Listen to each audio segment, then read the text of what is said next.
Bonjour et bienvenue à Autour du trône. Dans cette nouvelle capsule, ce nouvel épisode, nous allons aborder un sujet. Je dis toujours que mes sujets me tiennent à cœur, mais j'aime aborder des sujets que je trouve vraiment pertinents pour notre édification, évidemment, et notre marche chrétienne. Et aujourd'hui, nous parlons de la femme à toute épreuve. Pourquoi la femme à toute épreuve ? C'est cette femme, en fait, qui traverse vents et marées, mais qui reste malgré tout stable dans sa foi et qui trouve un moyen de continuer à être épanouie. Est-ce que c'est encore possible, en toute honnêteté, d'être cette femme-là, avec toutes les exigences de la société, les exigences de perfection, les exigences de succès qui sont déposées sur nous de plus en plus? Est-ce que c'est encore possible? Et pour aborder ce sujet, qui de mieux que ma très chère amie Karine? Karine que j'aime beaucoup, Karine qui est plus qu'une sœur dans le Seigneur, qui est devenue une très chère amie, une conseillère, une très bonne oreille dont j'ai souvent eu besoin. Karine est également la visionnaire et la responsable principale du ministère Femmes engagées, un ministère qui, je pense à Montréal, qui n'a plus ses preuves à faire, qui a fêté d'ailleurs ses 10 ans récemment, dans un temps qui était vraiment mémorable, glorieux. Alors, je vais laisser Karine se présenter. Karine, c'est un privilège, mais capital letters, de t'avoir avec moi. C'est quelque chose que je rêvais beaucoup de faire. On a souvent de très bonnes conversations vraiment passionnées, mais je pense que d'autres femmes peuvent en bénéficier. Donc, bienvenue sur ce plateau. Merci beaucoup. Merci. Et j'aimerais que tu nous parles un peu de toi. Bon, merci premièrement pour l'invitation. Je me sens réellement honorée, même si tu dis, tu t'attendais ce moment-là, ça fait longtemps, mais je crois que oui, on a beaucoup de conversations hors caméra, nous deux, mais réellement de m'inviter sur ta plateforme. Je sais c'est quoi inviter quelqu'un sur une plateforme, c'est la faire confiance premièrement, donc merci. Merci beaucoup pour l'invitation. Donc, comme tu l'as dit, mon nom, c'est Karine Chéry, mariée, mère, mariée au pasteur Marc-Aurèle Séverin depuis plus de 22 ans. Ouais, congrats! Merci. Gloire à Dieu plutôt, avant de dire merci. Mère de 3 beaux enfants, 2 garçons, 1 fille. Nous dirigeons une église qui va faire, on va célébrer nos 10 ans bientôt à Victoriaville, le Centre chrétien des Bois-Francs. Donc, on dirige cette église-là depuis 10 ans maintenant.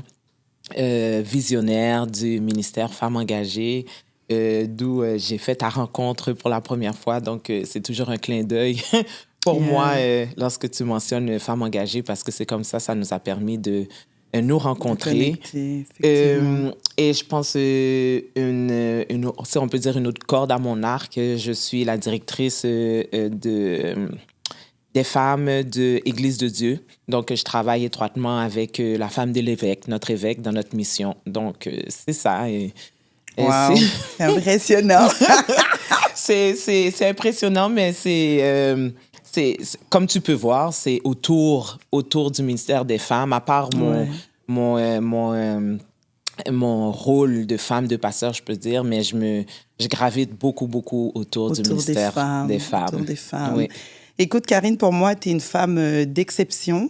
Je sais que tu n'aimes pas qu'on te mette sur la sellette, mais j'aime la simplicité que tu as gardée à travers tous les chapeaux qui ont été mis sur ta tête. Et à travers le témoignage de ta vie, je pense que tu es la personne indiquée pour aborder ce sujet qui est un sujet vrai, un sujet vraiment puissant parce que les femmes font énormément d'événements. Les femmes sont omniprésentes dans le monde évangélique en particulier, omniprésentes dans les églises, omniprésentes dans des programmes divers.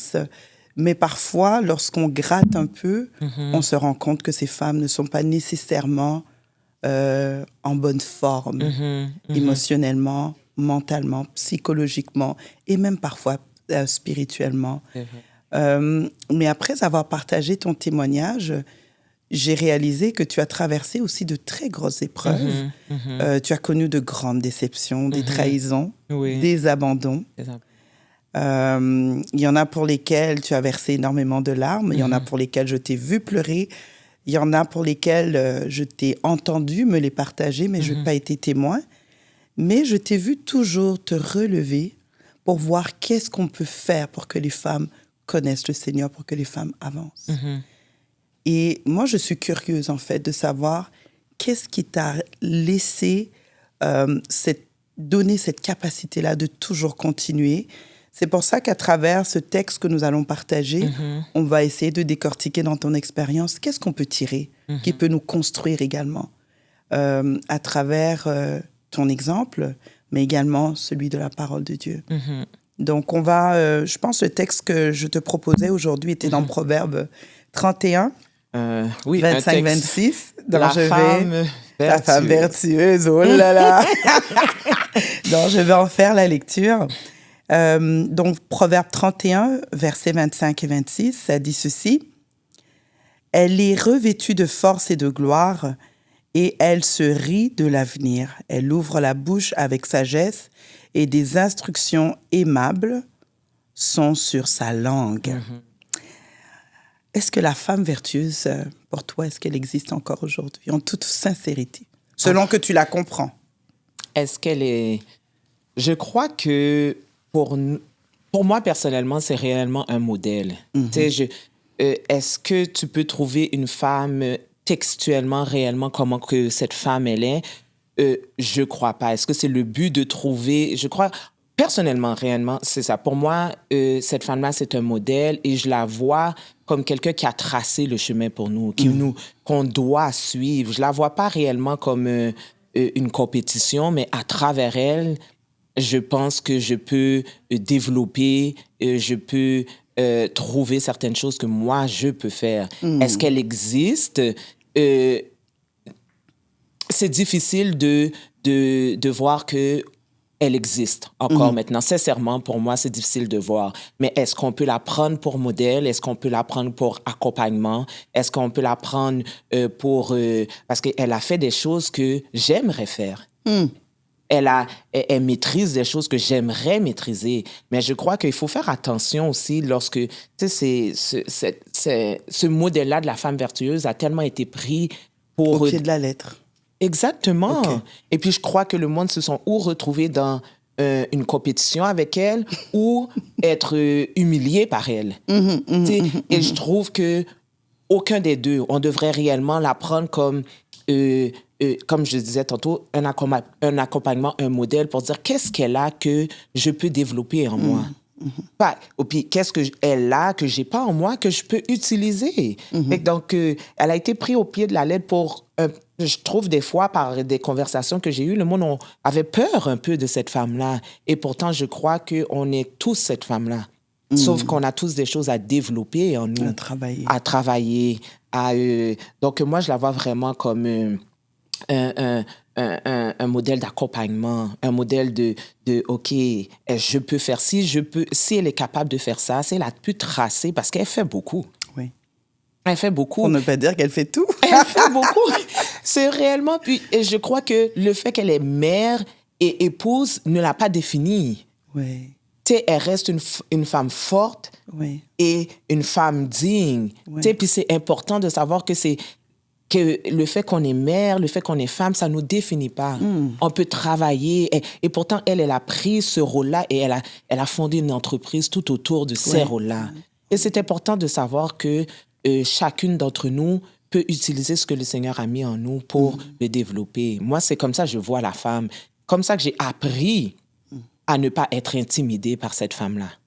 Parce que c'est facile de tomber dans l'intimidation lorsqu'on lit réellement le texte et on voit que cette femme-là accomplit beaucoup de choses et tu te demandes, est-ce que je vais arriver?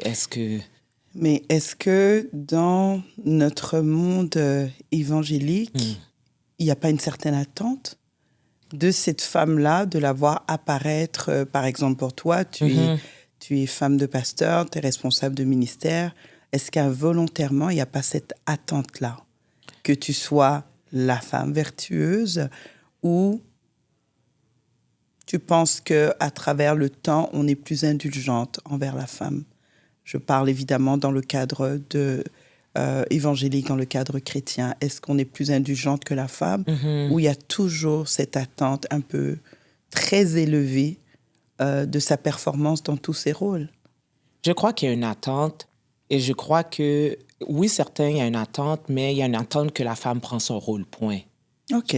Je pense que la femme doit prendre son rôle, mais tout autant tu ne prends pas ton rôle ou bien peu importe le rôle, la personne, elle va toujours avoir à prendre un modèle. Oh, elle fait pas ci, elle fait pas ça, mais peut-être parce que tu n'es pas réellement dans ton rôle. Je pense qu'une personne qui a une assise dans son rôle, on va pas toujours la comparer parce qu'elle elle est assurée, elle va être dans l'appel que Dieu lui a l'a appelée, puis pleinement fière. Je crois que les attentes des églises, comme oui, je suis une femme de pasteur, et le monde va toujours voir c'est quoi une femme de pasteur, qu'est-ce qu'elle devrait faire, mais cette femme-là, je crois que dans le temps, si on était dans le temps, le monde peut-être aurait jamais pensé qu'elle aurait été capable de faire tout ça.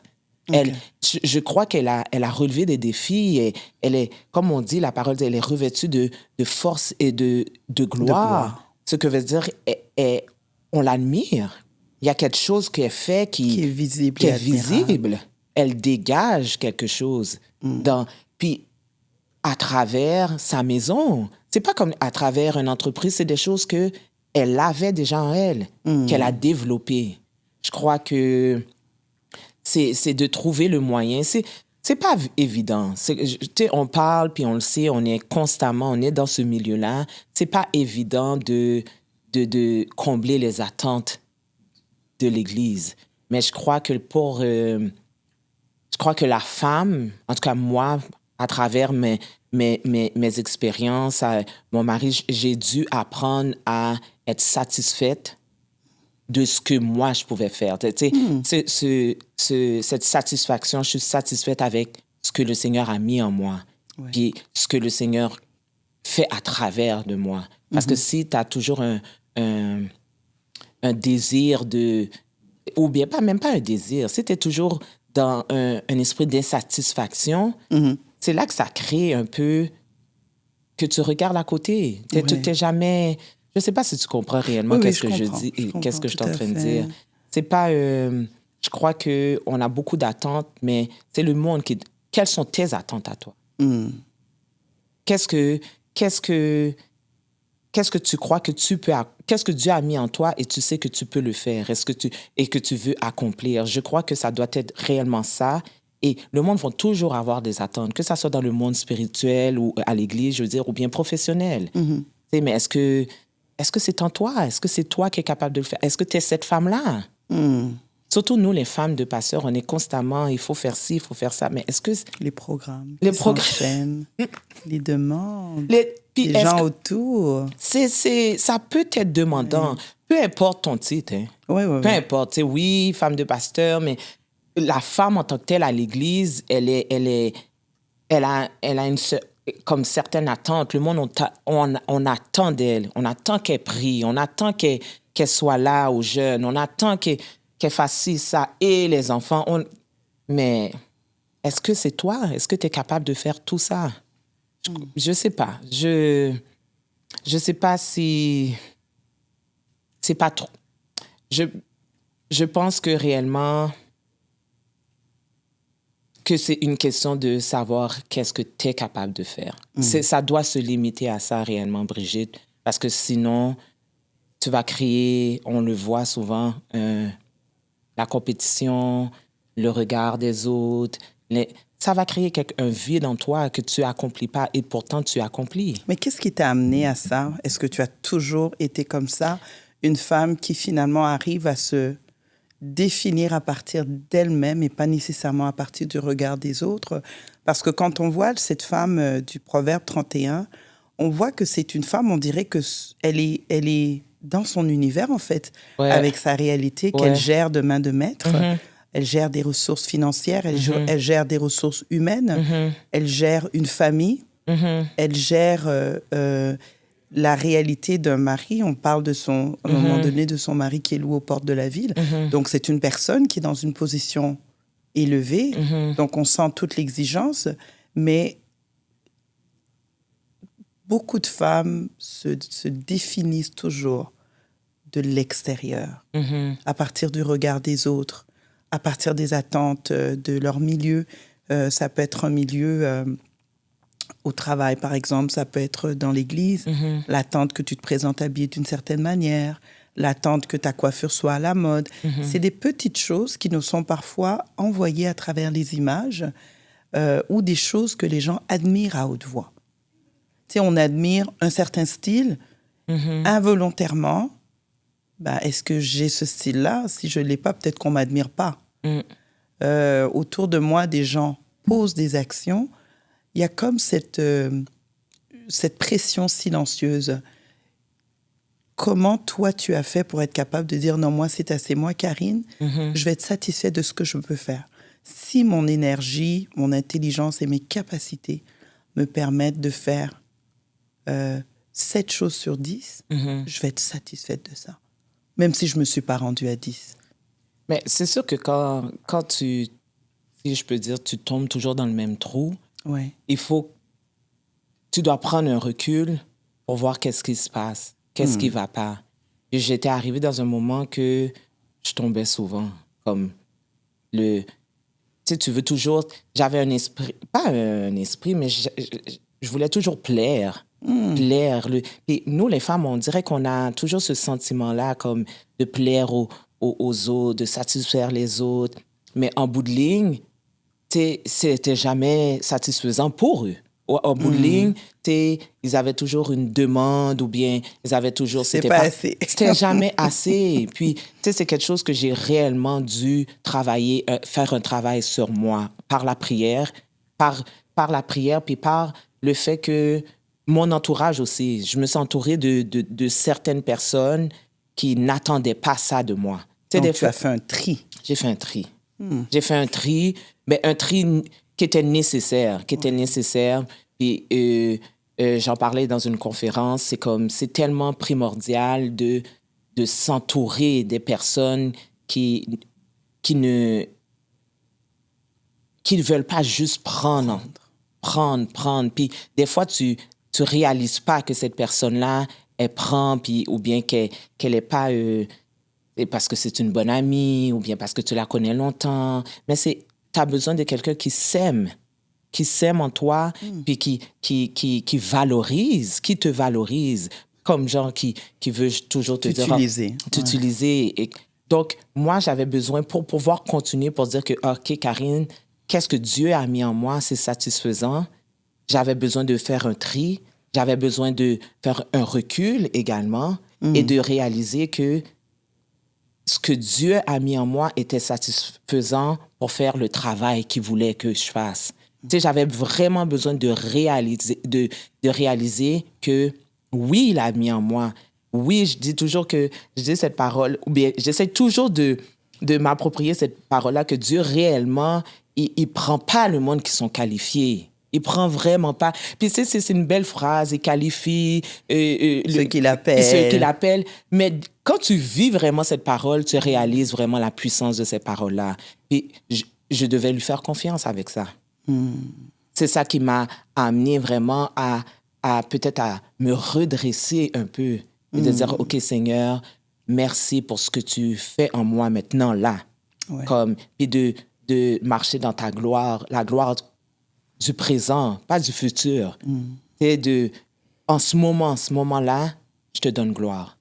OK, peu importe les attentes, peu importe, mais en ce moment. Puis je pense que c'est ça qui m'a aidé à passer à travers des situations, des ruptures, des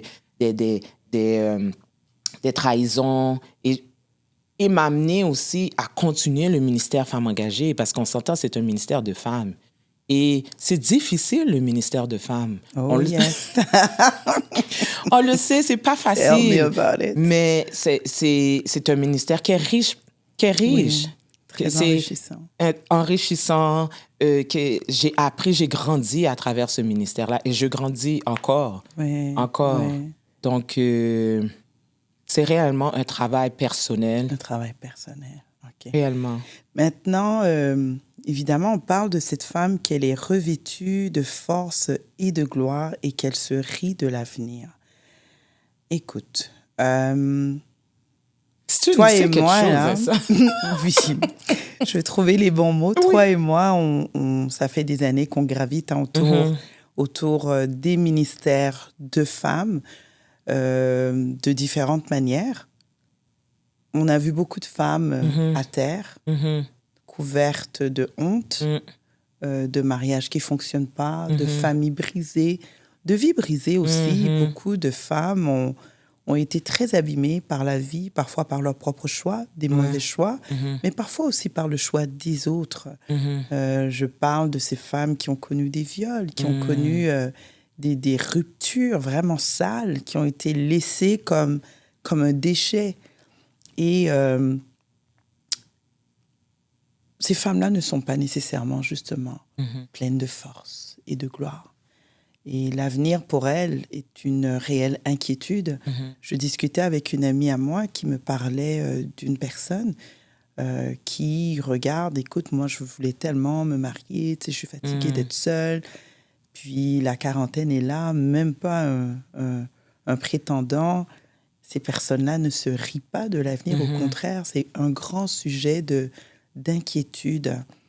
Tu as connu, il y a vraiment quelque temps, longtemps, un deuil qui avait vraiment amené énormément d'événements négatifs. On a eu à en parler.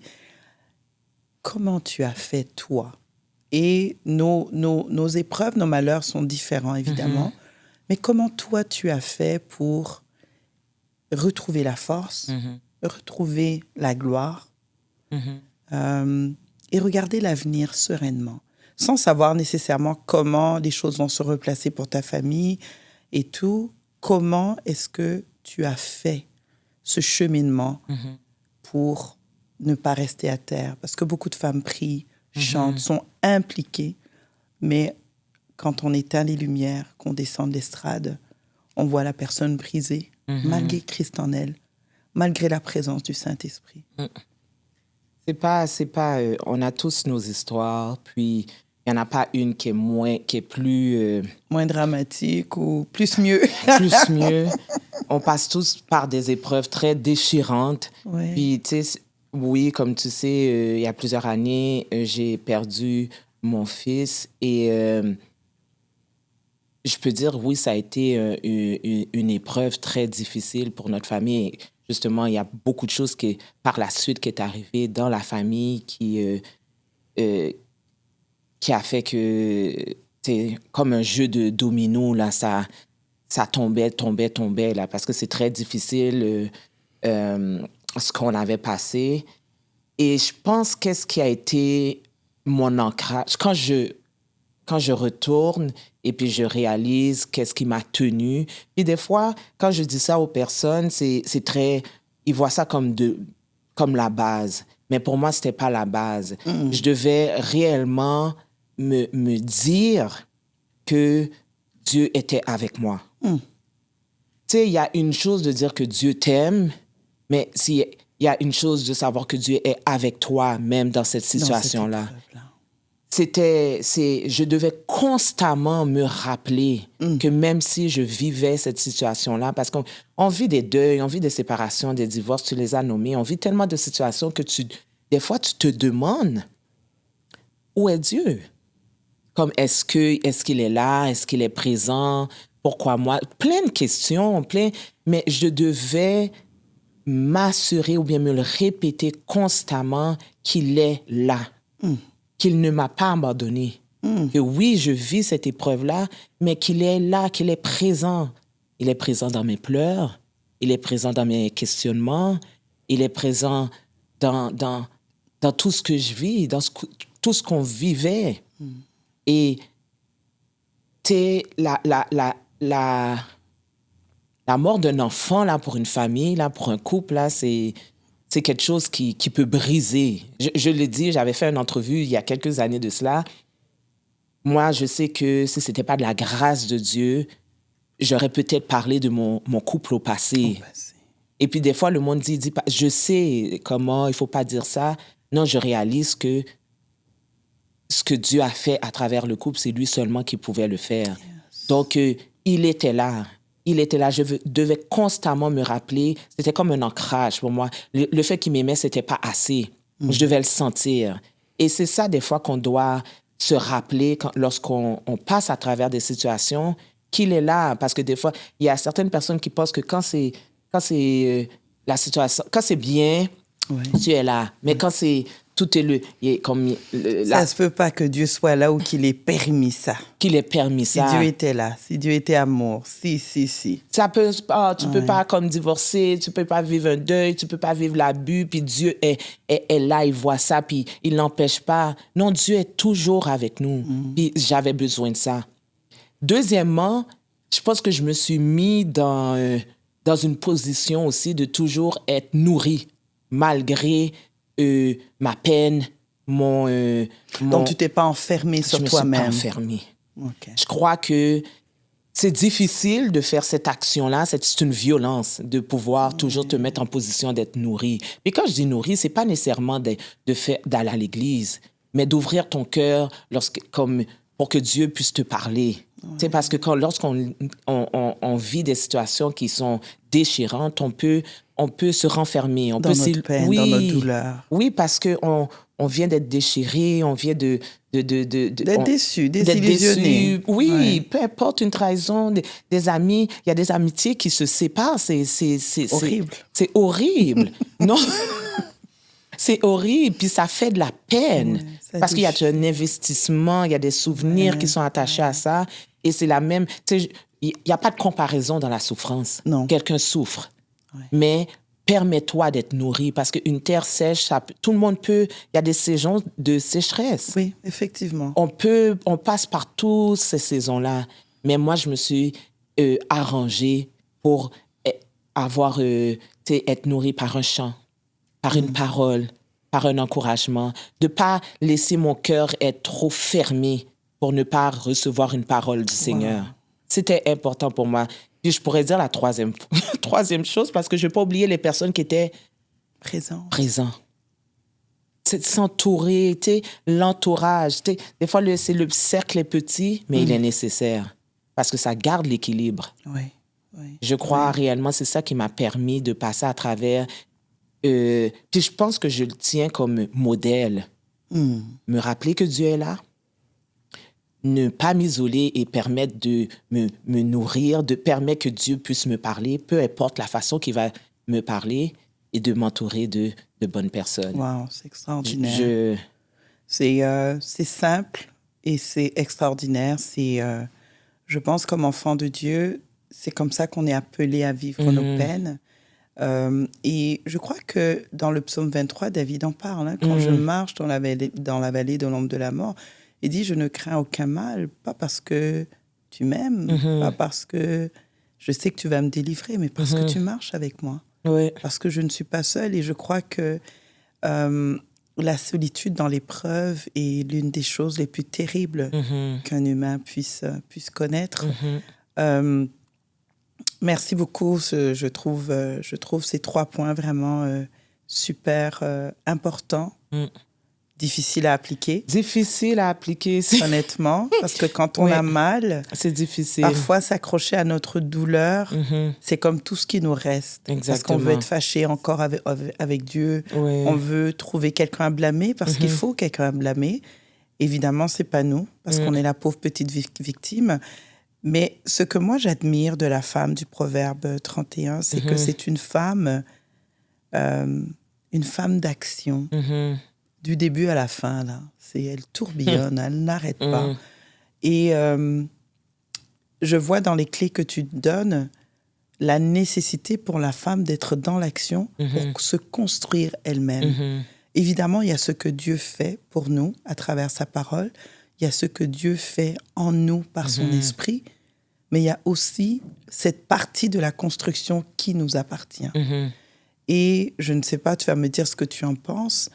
Parfois, le nombre grandissant des programmes virtuels et physiques, toutes les choses qu'on veut faire, font qu'on est dans une action dans laquelle c'est comme une voiture qui a démarré, mais qui ne s'arrête jamais pour se rebrancher si elle est électrique, qui ne s'arrête jamais pour mettre de l'essence, que ce soit du diesel ou peu importe, mais pour se restructurer, pour se remettre. Est-ce qu'aujourd'hui, dans la façon dont tu vois que la société fonctionne, les familles, le monde chrétien, évidemment, parce qu'on est autour de ça, est-ce que tu penses que la femme prend le temps de se construire? Parce que je dis ça en parlant vraiment de... Tu sais, quand on fait des prières, j'ai l'impression que tu vas toujours retrouver souvent les mêmes personnes, les mêmes femmes, essentiellement des femmes, en train de pleurer, de se lamenter sur beaucoup de choses. Et parfois, je me demande quelle est la part de Dieu, quelle est la nôtre. C'est pour ça que j'aime beaucoup ce que tu dis. Oui, je souffrais, mon cœur de mère était déchiré, je venais de perdre un enfant, mais la sortie de ce deuil dépendait aussi en partie de moi. Oui. Ça ne dépendait pas que de Dieu. Oui, il y a cette intentionnalité de s'entourer comme il faut, de se rappeler moi-même, je me prêche, Brigitte, Dieu est là. Oui, tu le sens pas, tu le vois pas, mais Dieu est là. Et de me le répéter tous les jours. Et évidemment aussi de bien m'entourer, de garder mon cœur ouvert pour écouter, de pas repousser les chants, de pas repousser la Bible, de pas repousser... Tout ce qui en temps normal, en fait, fait ma force. Et ça, c'est contre nature. Mais tu vois que tu expliques très bien que cette violence-là m'a obligée, quelque part, à rester debout. C'est tellement vrai qu'est-ce que tu dis parce que, comme cette femme-là, là, on dit qu'elle est revêtue de force et de gloire, mais on ne voit pas tout ce qu'elle a fait pour être revêtue. Être là. On voit les accomplissements, on voit qu'elle est forte, mais c'est ça, il y a une détermination qui doit être derrière. Comme tu dis, quand on voit, lorsqu'on va dans les prières, on voit les mêmes personnes. J'ai compris et j'apprends encore à savoir qu'il y a une violence que tu dois avoir. Des fois, c'est facile à le dire, mais plus que tu le dis, plus que tu vas le maîtriser. Mais il y a une violence. Tu sais, j'écoutais une prêche l'autre jour qui parlait de tout ce que l'athlète doit faire pour arriver, pour devenir un athlète de haut niveau. Pour devenir un athlète de haut niveau. Puis lorsqu'on voit, nous, on voit l'athlète, on le voit comme fier. 10 secondes de course. Mais toute cette préparation extérieure qu'il a fait pour arriver là, pour 10 secondes, mais je crois que c'est ça. On doit avoir une détermination. On doit avoir une détermination de vouloir s'en sortir. Je peux comprendre que l'épreuve est difficile. Je peux comprendre que il y a une souffrance qui est attachée à l'épreuve, mais il faut avoir une détermination. Il faut avoir cette violence-là de vouloir s'en sortir. Tu sais, je faisais, il y a 2 ans, une tournée d'opérations à cœur ouvert. Et je m'en rappelle. Qu'est-ce que je trouvais vraiment bon à travers les femmes qu'on prenait, c'est qu'ils avaient toute une violence, comme la femme perd de sang, c'est une violence. Elle a souffert pendant 12 ans. Elle a pleuré, elle a fait ses démarches, mais à un moment donné, elle a dit c'est assez. C'est assez. À un moment donné, elle s'est levée et puis elle a pris son courage. Et puis lorsqu'une femme est déterminée, on sait... Il n'y a rien qui peut l'arrêter. Il n'y a rien qui peut l'arrêter. C'est dans ce sens-là que je vois qu'on doit être accompagné de détermination pour se lever de notre position, de notre situation, de notre tristesse, qu'elle soit lourde. Je sais, nous les femmes, c'est comme si des fois c'est pesant, c'est énormément pesant ce qu'on vit. c'est lourd des fois. Non. J'écoute, tu sais, toi aussi, tu fais beaucoup de rencontres avec des femmes et des fois, je me dis, waouh, Wow, effectivement. c'est des situations qui sont très difficiles. Mais lorsque je les parle, en écoutant, j'essaie aussi de semer une parole. Dieu est là. Tu sais, il est avec toi, tu peux te relever. Pas de toujours lui faire voir qu'il y a un espoir. Oui. Pas que c'est fini, qu'il y a un espoir. Donc, je crois que les femmes, on doit être doté de détermination. Et cette femme était déterminée. Je sais qu'elle était déterminée. Je sais que... Parce que c'était revêtu de... D'où vient cette force-là? Oui. Cette force-là vient... On l'a bâti. Oui, on la bâtit quotidiennement. Et lorsqu'on est revêtu, c'est comme... C'est quelque chose de quotidien. C'est pas quelque chose que... Ça fait partie de ta marche, ta démarche. Amen. Donc, c'est quelque chose qu'elle a... Dans la prière, dans les pleurs, mais elle a travaillé ça. Elle a travaillé ça. Et, Mais, excuse-moi de te couper, vas-y. mais est-ce qu'aujourd'hui, tu trouves que les femmes que nous sommes, est-ce que nous prenons nécessairement le temps de nous bâtir, de nous construire, ou nous sommes dans l'action ou dans la recherche de ce qu'on peut prendre à l'extérieur qui va nous donner la force? Tu sais, quand je dis à l'extérieur, c'est que parfois, on va participer à énormément de programmes. OK, je comprends on ce va que tu veux dire. On va... Tu sais, on est comme dans tout ce qui est extérieur, mais intérieurement, quand je suis dans ma chambre intérieure de moi, Brigitte, est-ce que je prends des outils pour me construire? Est-ce que je me bâtis? Un peu comme tu dis, je me suis dit à moi-même, Karine, tu as perdu ton fils, mais Dieu est là. Tu le sens peut-être pas. Tu sais pas qu'est-ce qui va arriver demain. Avec tout ce que ça avait déclenché comme chaîne d'événements. Mais il a fallu que tu t'accroches à quelque chose. Un peu comme Josué qui est en deuil, Moïse est parti, qu'est-ce qu'on va faire? Moi, j'ai jamais fait ça. Qu'est-ce que je vais faire avec tout ce monde-là? Écoute, c'était pas 200 personnes qu'il avait à diriger du jour au lendemain. Et Dieu vient le trouver en deuil, il lui dit pas je te relève, je te fortifie. Il dit lève-toi, fortifie-toi, prends courage. Pas je. Dis-toi, lève-toi. Et j'aimerais savoir, est-ce que tu trouves qu'aujourd'hui, nous sommes dans la construction, dans cette édification intérieure, ou nous sommes à la recherche de qui va nous édifier? Je comprends mieux ta question, puis je crois pas. Je crois pas qu'on prend le temps de se construire, et je pourrais dire de se guérir. Parce que pour arriver à construire, il faut que tu guérisses. Donc, je crois pas qu'on prend le temps ou bien qu'on valorise la nécessité de se construire. Et c'est tellement important que je crois qu'on est plus dans... C'est vrai, on est plus dans l'action. Et qu'est-ce que la parole va faire pour moi? Comment qu'elle va agir pour moi? Et pourtant, c'est pas une parole que tu entends le dimanche matin qui va t'aider là, à te construire. C'est comme... Qu'est-ce que tu fais de cette parole? Comment tu travailles cette parole? Comment tu médites ces paroles? Comment tu travailler la parole? Non, mais pour de vrai... Dis-moi plus! Brigitte, pour de vrai... Non, mais que les gens comprennent, en fait, quand tu dis travailler la parole, quelqu'un peut se dire, oui, mais moi, j'étais à l'église, j'ai écouté la prêche, j'ai dit amen, tu sais, je me suis avancée pour l'appel.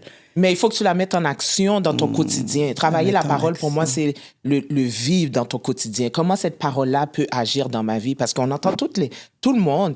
Tu peux entendre une parole, on peut entendre la même parole et ça ne va pas faire le même effet dans ma vie. Moi, elle va me servir pour mes enfants. Toi, elle va te servir pour ton ministère. Oui, mais c'est la même parole. Donc, nous, c'est comme ça qu'on se construit. Oui. On ne fait pas juste entendre et puis dire que, oh, amen. Amen. Et puis, puis je pense que les femmes, c'est ça que je disais, on ne valorise pas la nécessité de faire ça. On est dans le quotidien, le train-train, l'accomplissement beaucoup. Puis je trouve ça, c'est facile de tomber dans ce piège-là, hein. Réellement. Je crois que les plateformes que certains qui sont là sont créés pour... Parfois nourrir ce côté-là. Oui, malheureusement. Mais je crois que réellement, si t'as une soif, c'est des fois comme je dis toujours que quand t'as soif beaucoup, là, c'est de l'eau que tu bois, là. Ouais. Il n'y a rien qui va réellement Pas le jus, c'est pas le... étancher ta à soif fait. comme de l'eau. Tout Mais à tu vas fait. chercher réellement à combler ce vide, à construire. Seigneur, tu sais, comment que je peux me construire à travers ta parole, Ouais. réellement. Avant de terminer, ça passe vite, hein? Ça Peux-tu passe- croire que ça fait presque 1 heure qu'on parle? Non, je crois pas ça. Ben voilà, je t'avais dit, ça passe comme ça. Je Avant pense de que on est trop, on doit continuer ça à un Ben moment oui. donné. Avant de clore ce moment, j'aimerais regarder un des aspects justement de cette femme. On dit que elle ouvre, c'est drôle, hein? On parle d'une femme qui est revêtue de gloire, une femme qui est revêtue de force, qui se rit de l'avenir. Et le verset d'après, elle ouvre la bouche avec sagesse et des instructions aimables sont sur sa langue. Trouves-tu que nous, les femmes du siècle présent, nous parlons un peu à la légère? Savons-nous parler? Savons-nous parler, oui. Moi, c'est un verset que tu dois lire et puis tu dois méditer beaucoup. Et puis, en étant honnête, on a beaucoup de difficultés, les femmes. On est à ne pas parler, à vraiment utiliser notre bouche pour... si tu vois autour de toi, c'est pas pour rien que l'Église est remplie de femmes et il y a beaucoup de médisance. C'est plate à dire, mais il faut le dire. Les femmes aiment parler, mais pas certaines fois pour les bonnes choses. Ouais. Et dans mon rôle de femme de pasteur, je ne sais pas pour les autres rôles, et dans mon rôle du ministère, j'ai dû apprendre à parler. J'ai dû apprendre à parler avec sagesse. J'ai dû apprendre à ne pas parler. Oh. Tu comprends? Je pense que c'est quelque chose qui s'apprend, qu'on doit cultiver même. Parce qu'on peut détruire... on dirait que je ne prenais pas conscience comment que cette bouche-là pouvait détruire et cette bouche-là pouvait construire. Et je pense que lorsque tu prends conscience de ce que ta langue peut faire, c'est là que tu portes attention à ce qui sort de ta bouche réellement. Et dans le ministère, comme je suis femme de pasteur, et c'est sûr qu'il y a des situations qui peuvent arriver que tu peux être pris de... On est humain. Et puis, il y a des situations qui peuvent te prendre... Nous prendre de court. De court. Et tu vois que ou bien tu es fâché, ou bien tu es blessé, ou bien tu es si... Mais c'est tellement important que ça soit pour corriger quelqu'un aussi. Parce que des fois, c'est pour corriger. Des fois, c'est pour répondre à une personne, mais des fois, tu corriges. Mais tu dois toujours... Je le vois vraiment, c'est quel est le fond, quelle est l'intention derrière la parole que tu vas sortir. C'est le fond. Si c'est par amour, ça va toujours sortir d'une façon différente que de démontrer que par autorité, je te dis quelque chose. Si le fond est toujours l'amour, ça va être teinté d'amour. La personne, elle va peut-être être corrigée, mais elle va savoir c'est parce que tu l'aimes, pas parce que t'es en haut. Pas parce que c'est toi, on le sait tous que c'est toi. Ça veut pas dire que... Puis, qu'est-ce qui m'a beaucoup aidé, c'est le principe... mon mari me dit toujours, Karine, t'es la mère de ces personnes-là devant toi. T'es la mère, t'es la mère, t'es la mère. Et j'ai dû vraiment faire ce lien en tant que mère de mes vrais enfants et mère des fidèles devant moi. J'ai dû vraiment comprendre. Parce qu'on ne veut pas détruire nos enfants par nos paroles. On veut pas. On ne veut pas les écraser par notre autorité. On veut les construire. On veut les construire. On veut leur parler avec amour, même quand ils nous donnent envie de leur arracher la tête. Ouais. On fait cet effort-là, effectivement. Et c'est un effort de le faire avec tes propres enfants, des fois. Tu sais, moi, j'ai des adolescents, j'ai un adulte, et puis des fois, tu veux toujours, ça va toujours être ton enfant, tu le vois toujours comme un enfant, puis tu veux toujours le construire, tu veux toujours semer des paroles de vie dans sa vie. Donc, j'essaye toujours de faire ce lien-là aussi avec mon rôle de femme de pasteur et le ministère de femmes engagées. Ça m'a permis c'est comme un terrain, des fois, de de oui. pratiquer, Oui. d'exercer ce que Dieu demande. Dieu demande. Yes. Mais dis-moi, nos jeunes femmes, nos jeunes filles, et tu en as une très belle d'ailleurs, Merci. comment je peux dire? Quand je regarde la qualité des choses auxquelles elles sont exposées, on a quand même une grâce. Hein? On a grandi dans un bel environnement chrétien. Les réseaux n'étaient pas aussi développés qu'aujourd'hui. Comment nos jeunes filles, nos jeunes femmes peuvent apprendre à parler avec sagesse quand tous ceux à quoi elles sont exposés les construisent pour parler avec légèreté.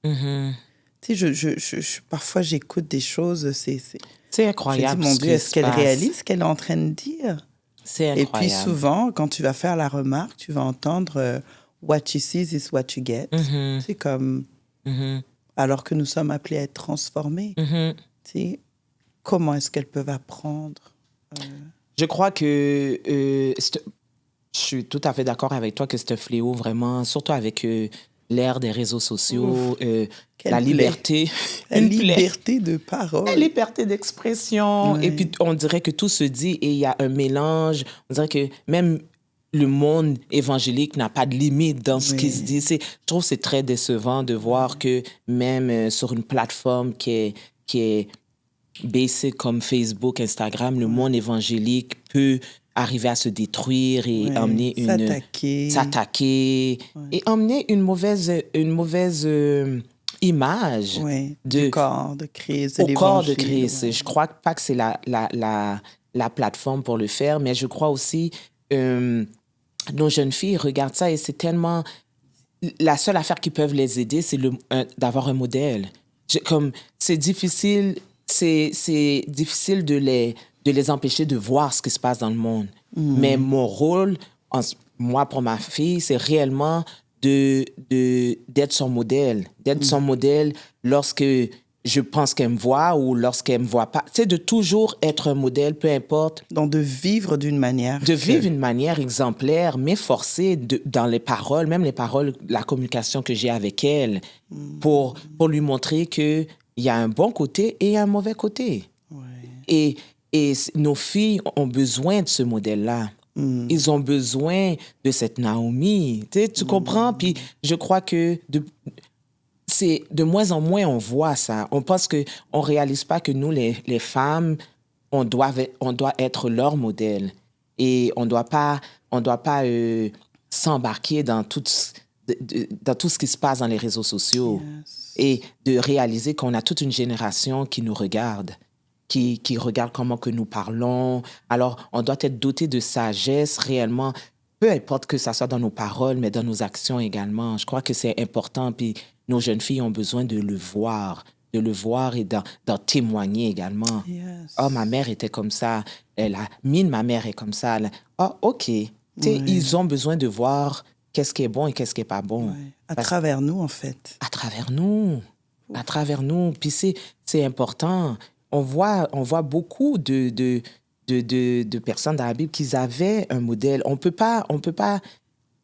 C'est comme si, je crois que la génération qui est en bas de nous, là, nos enfants et tout, ils sont égarés un peu. Ils sont perdus et c'est normal. Il y a tellement de stimuli, il y a tellement de distractions que si nous nous efforçons pas de leur montrer le droit chemin, même si qu'ils s'égarent un peu, mais ils vont se rappeler. Il faut qu'il y ait une boussole, il faut qu'il y ait un point, un ancrage. Je le crois. Et pour les réseaux sociaux, on s'en parle souvent. Je trouve que c'est pas évident de contrôler ça. Oui, tout à fait. C'est personnel. Il y en a qui l'utilisent pour X, Y raison. Mais comme tu dis, c'est un fléau qu'on n'a pas de remède pour.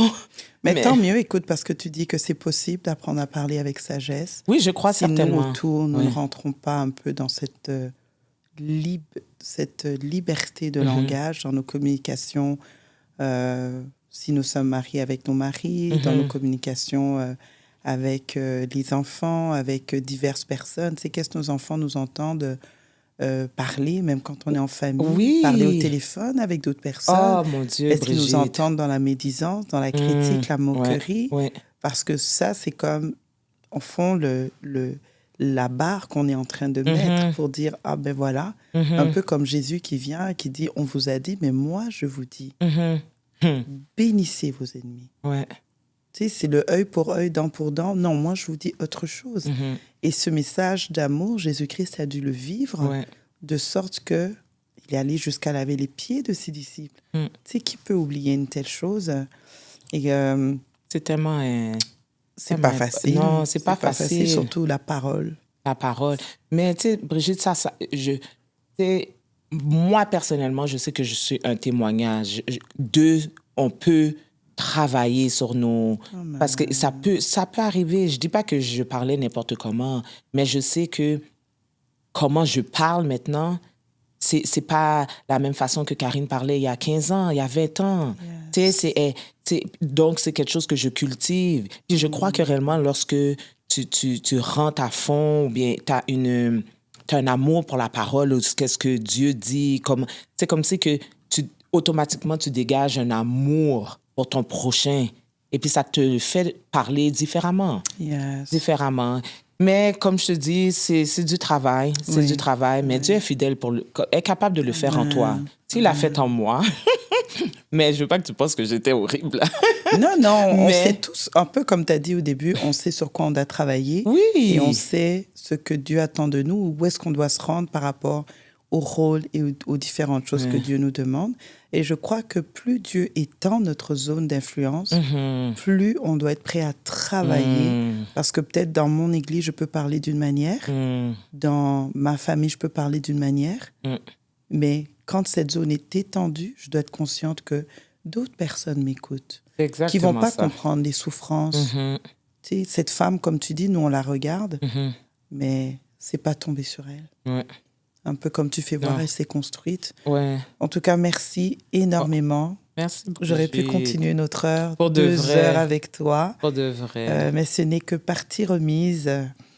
Et je comprends que la femme, à toute épreuve, n'est pas une femme qui n'est pas éprouvée. Au contraire.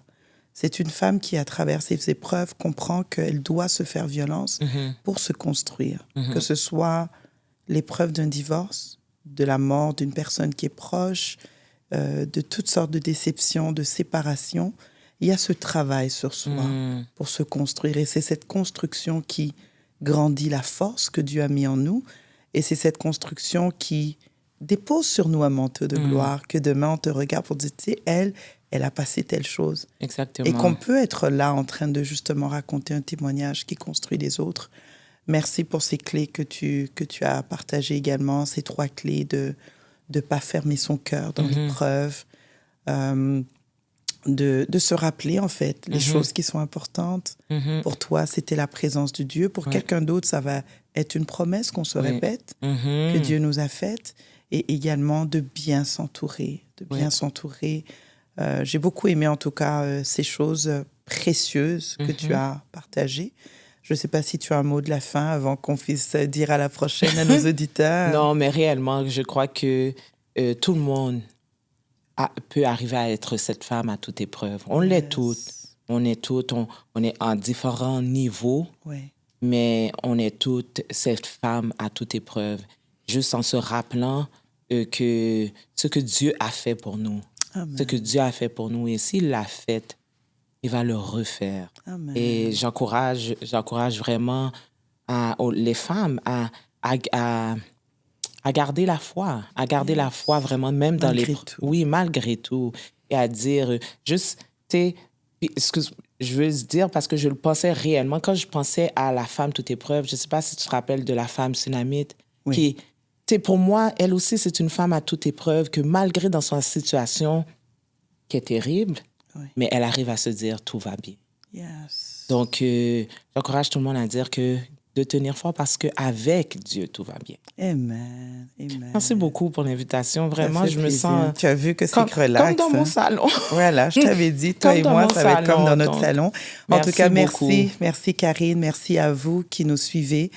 Je vous dis à la prochaine avec un autre sujet encore. Je suis une femme de cœur. J'aime discuter des choses qui nous tiennent à cœur et j'espère qu'à travers ce partage, vous allez tirer des pépites, vraiment des choses à méditer, des choses à appliquer évidemment, parce que c'est comme ça qu'on finit comme femme à être revêtue de force, à être revêtue également de ce manteau de gloire pour nous construire, être capable de construire les autres, évidemment, et ouvrir la bouche avec sagesse.